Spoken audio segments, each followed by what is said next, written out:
The Arkansas River Trail has become a monster of a trail, more than 88 miles and growing.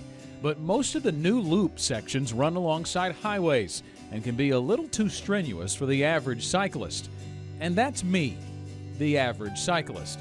So when I bike, I stay mostly on the original loop, a 16-mile trek from downtown out to the Big Dam Bridge and back. Maybe you've never heard of the River Trail, or maybe you've heard of it but never actually seen it. Or maybe you run or bike on it all the time. In any case, tonight we're going to try to show you why it's a trip worth taking. Using our GoPro cam, we're showing you tonight the best of what the River Trail has to offer. Our launch point is the Clinton Library, and our first big scenic overlook, the Clinton Presidential Park Bridge, a stunning view of downtown Little Rock to the west, and a more rural look at the river to the east. It can be a tough ride up, but lots of fun going back down. And once you're down, on the North Little Rock side, it's a quick trip past the landing that includes the USS Razorback submarine and eventually Dickey Stevens Park before hitting more rural territory. I like riding on the north side because you've got the bluffs and it overlooks the river, and you can see I guess it's the Verizon campus on the other side of the river. And as you get closer downtown, you can see downtown open up in front of you on the north side of the river. And that looks really good, especially late in the evening like this. Another great part about the trail is there are so many places to get on it, and nowhere is that more apparent than the middle of the North Little Rock side at Burns Park.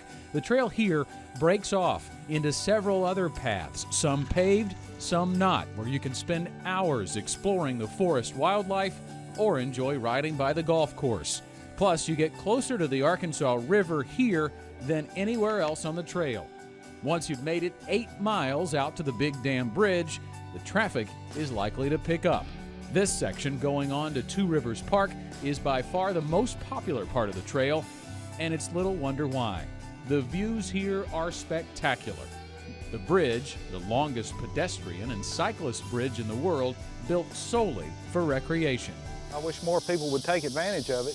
I really do, especially now that they have the two rivers that, go over on the island or the peninsula. It's really nice. Even though the bridge is massive, it takes less time than you'd think to cross it. As we've already established, I'm by no means a serious cyclist, and it took me only 8 minutes to get across.